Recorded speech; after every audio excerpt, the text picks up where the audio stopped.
Okay, let's talk about something you've probably heard about, maybe even felt yourself, brain rot. You know, that kind of foggy, spaced out feeling you get after scrolling for way too long? The question is that just a feeling or is there something real happening to our brains? Let's get into it. And look, this isn't just some random slang people are throwing around online. No, no. Brain rot was actually chosen as the Oxford Word of the Year for 2024.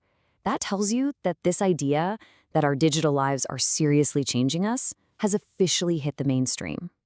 So, what does it actually mean? Well, Oxford defines it as this mental decline that comes from consuming way too much content that's, well, trivial or just not challenging. Think about those endless feeds of super short, simple videos. The keyword to focus on here? Overconsumption. But is this supposed deterioration a real thing? Or is it just another one of those get off my lawn complaints about modern life? Well, it turns out that feeling of our focus just shattering into a million pieces, it's backed up by some pretty shocking data. Let's rewind a bit. Back in 2004, a researcher named Dr. Gloria Mark found that our average attention span when we were focused on a single screen was about 2.5 minutes. Keep that number in your head. 2.5 minutes. Now fast forward to 2012, you've got smartphones and social media just exploding everywhere. And that number, it had already plummeted down to just 75 seconds. That is a massive drop in only 8 years.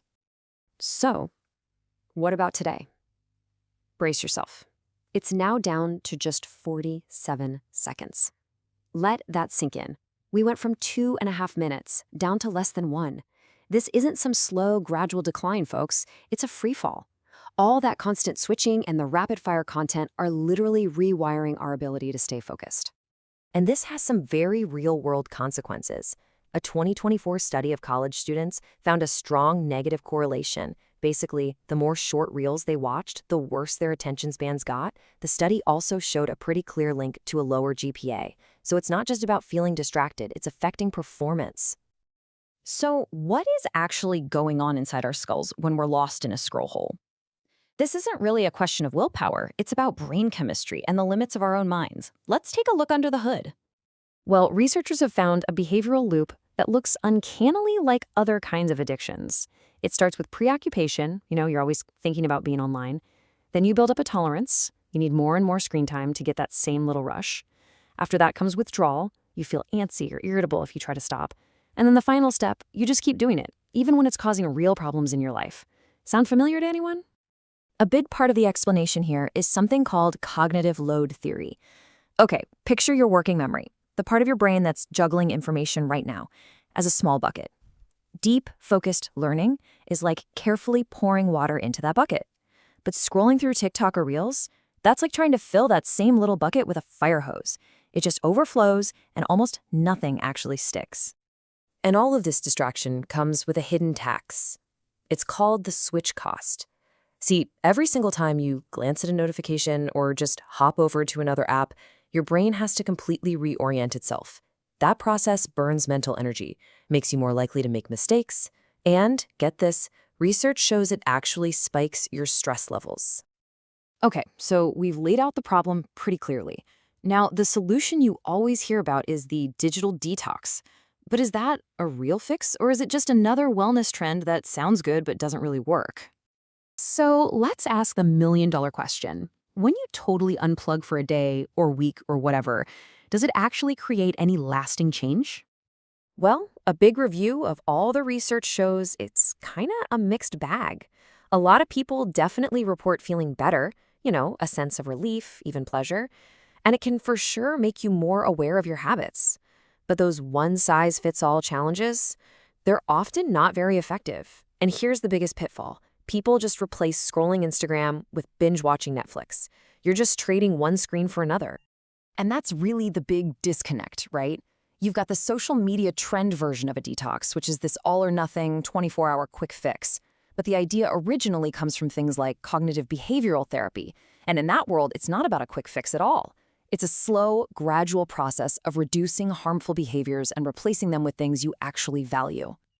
So if a crash detox isn't the magic answer, what is? Well, the great news is that our brains are plastic, which means they can be retrained. So let's get into some practical steps you can actually take to start reclaiming your focus. You can actually see this link in studies. You'll have one chart showing daily social media use, and right next to it, another showing scores for cognitive control, which is just the brain's ability to manage its own thoughts and stay on task. And time after time, the finding is the same. Heavier users tend to score lower. But the key takeaway here isn't doom and gloom. It's that cognitive control is a skill. And, like any skill, it can be strengthened. So how do you do it? How do you strengthen it? Well, research points to some really effective brain exercises. Things that demand deep focus, like strategy games, puzzles, or chess. They force your brain to plan ahead and hold multiple ideas at once, basically rebuilding those attention muscles that have gotten weak. Learning a brand new, difficult skill like an instrument or photography literally forges new pathways in your brain.